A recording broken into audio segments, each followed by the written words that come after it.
نحمده ونصلي على رسوله الكريم أما بعد فأعوذ بالله من الشيطان الرجيم بسم الله الرحمن الرحيم إنا نحن نزلنا الذكر وإنا له لحافظون. قال النبي صلى الله تعالى عليه وسلم خيركم من تعلم القرآن وعلمه أو كما قال عليه الصلاة والسلام. قول خدا قول نبی فرمان نہ بدلا جائے گا. قول خدا قول نبی فرمان نہ بدلا جائے گا.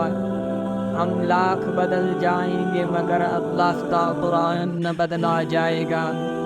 میرے انتہائی واجب الاحترام دوستو، السلام علیکم ورحمۃ اللہ وبرکاتہ. میرے دوستو، اللہ رب العالمین کا ایک ضابطہ اور قانون ہے.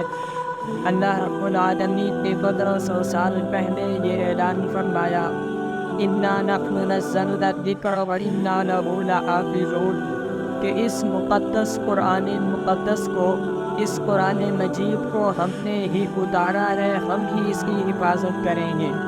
تو اللہ کیسے حفاظت کرتے ہیں؟ تو دیکھیں، اللہ کا ضابطہ عجیب ہے. اللہ رب العالمین اپنی مبارک کتاب کی حفاظت اس طریقے سے کرتے ہیں کہ ایک چھوٹا سا بچہ جس کی عمر 7 سال ہوتی ہے، اللہ رب العالمین اپنے پورے کلام مقدس کو اس کے سینے میں محفوظ فرما دیتے ہیں.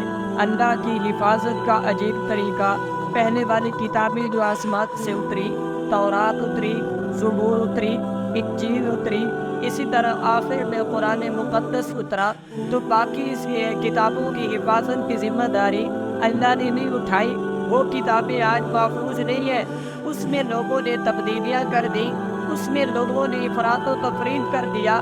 لیکن اللہ نے اس مقدس قرآن کی حفاظت کی ذمہ داری اٹھائی تو اس طریقے سے حفاظت کی ہے کہ کوئی ماں کا لال نہ پیدا ہوا ہے نہ ہوگا کہ جو اس قرآن مقدس کو مٹا سکے.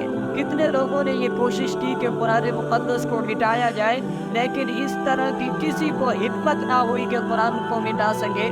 تو اللہ رب العالمین اس کو ایک کیسا اعزاز عطا فرمائیں گے جس نے اس قرآن مقدس کو اپنے سینے میں محفوظ فرمایا. حدیث مبارکہ میں آتا ہے کہ کل قیامت کے دن اللہ رب العالمین حافظ قرآن سے فرمائیں گے، اے حافظ قرآن، تو قرآن پڑھتا جا، جنت کی سیڑھیوں پہ چڑھتا جا.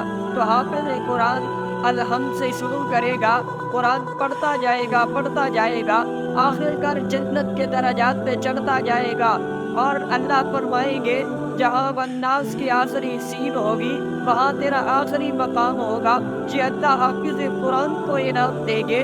پھر جس نے اپنے بچے کو قرآن پڑھایا، اللہ رب العالمین قیامت کے دن حافظ قرآن کے والدین کے سروں پر ایسا تاج سجائیں گے، ایسا تاج جس کی روشنی سورج سے زیادہ ہوگی.